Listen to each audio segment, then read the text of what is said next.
Selamat pagi, saudara-saudara yang terkasih di dalam Tuhan Yesus Kristus. Segala puji dan syukur kita panjatkan kepada Allah yang Maha Kasih, karena kasih setianya senantiasa baru setiap pagi. Di tengah segala kesibukan dan rutinitas hidup, pagi ini kita diberi kesempatan yang indah untuk berhenti sejenak, merenungkan firman-Nya, dan menguatkan iman kita. Renungan pagi ini bukan sekadar rutinitas rohani, tetapi saat yang penuh makna, saat di mana kita membuka hati dan pikiran untuk mendengar suara Tuhan, agar hidup kita dipimpin oleh terang firman-Nya sepanjang hari ini. Mari kita siapkan hati dan tenangkan pikiran. Singkirkan segala kekhawatiran dan pikiran yang mengganggu. Hadirkan diri sepenuhnya di hadapan Tuhan, sebab Dia rindu berbicara kepada kita melalui firman-Nya. Shalom, salam sejahtera untuk kita semua. Salam sehat Bapak Ibu, mari kita berdoa. Bapa dalam surga, kami mengucap syukur pada pagi hari ini. Karena kasih dan berkat Tuhan buat kami, sehingga pagi hari ini Tuhan telah membangunkan kami. Bapa, kami hendak mendengarkan firman-Mu, Tuhan urapi kami dan berkati kami. Dalam nama Tuhan Yesus, kami berdoa dan mengucap syukur. Amin. Saudara-saudara, bacaan firman Tuhan pada pagi hari ini terambil dari Keluaran 28 ayat 1 sampai dengan ayatnya yang ke-43. Kita akan membaca di ayat yang kedua yang demikian. Haruslah kau buat pakaian kudus bagi Harun, abangmu, sebagai perhiasan kemuliaan. Amin. Renungan pada pagi hari ini diberikan tema dipilih dan dikuduskan untuk kemuliaan Tuhan. Saudara-saudara yang terkasih di dalam Yesus Kristus, dalam Keluaran 28 kita membaca perintah Tuhan kepada Musa untuk mempersiapkan pakaian khusus bagi Harun dan anak-anaknya yang akan melayani sebagai imam. Kita mungkin bertanya, mengapa Tuhan begitu detail dan spesifik? Bukankah yang terpenting adalah hati? Justru dari bagian ini kita belajar bahwa pelayanan kepada Tuhan bukan perkara sembarangan. Tuhan menginginkan kekudusan, kehormatan, dan kesungguhan. Tuhan memanggil setiap umatnya bukan hanya para pemimpin rohani untuk hidup dalam kekudusan, karena kita semua adalah imamat yang rajani.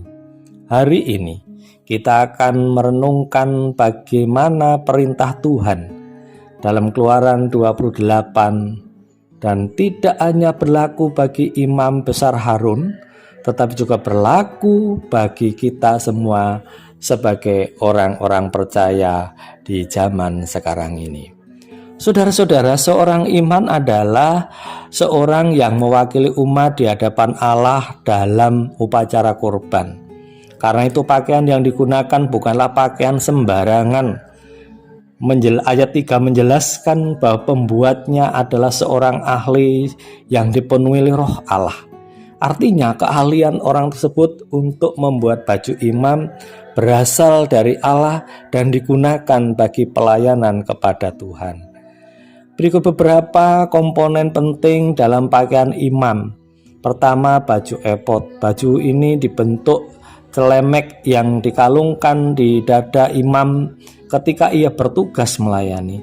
Di setiap bahu diukir 6 nama dari suku-suku Israel. Artinya imam mewakili seluruh bangsa atau memikul beban mereka ketika dia menghadap Allah.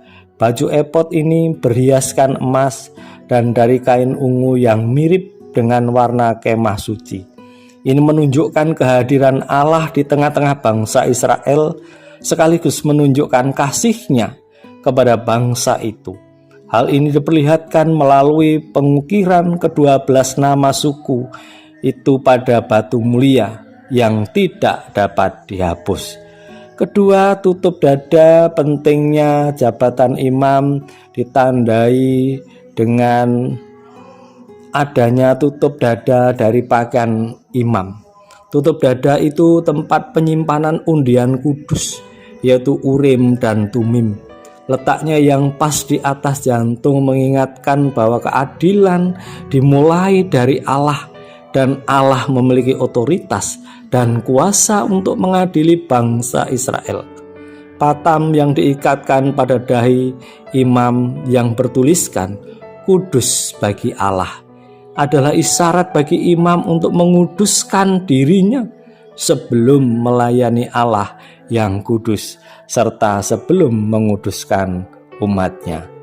Bapak, Ibu, dan Saudara yang dikasihi dan mengasihi Tuhan Yesus, Tuhan Yesus Kristus adalah imam besar, imam agung yang menanggung seluruh beban dosa umat manusia di baunya. Ketika Dia mewakili dunia di hadapan Allah Bapa, hidup kita yang sudah ditebus sudah menjadi milik imam besar, imam agung, yaitu Tuhan Yesus Kristus, Sang Penebus dosa itu sendiri.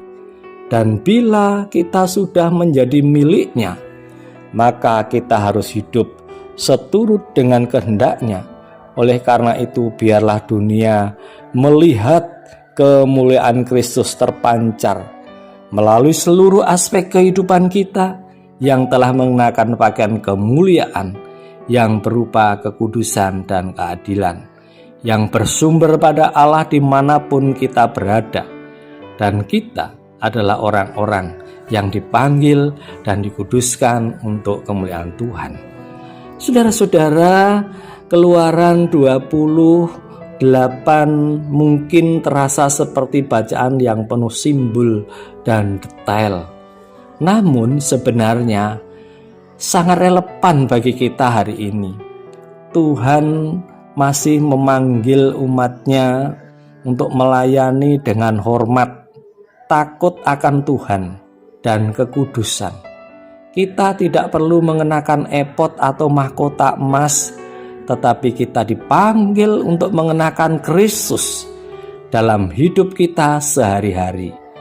Karena kita adalah orang-orang percaya, orang-orang yang dipanggil dan dikuduskan untuk kemuliaan Tuhan.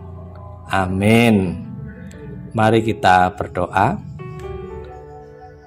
Bapa di dalam surga, Tuhan yang penuh kasih, kiranya Tuhan mengajar kami untuk melayani-Mu dengan hati yang murni dan hidup yang kudus, seperti Harun mengenakan pakaian yang Engkau tentukan.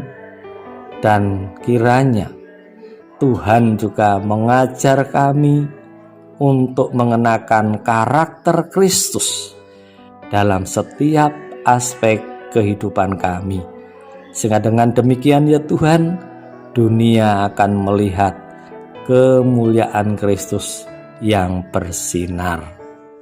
Amin.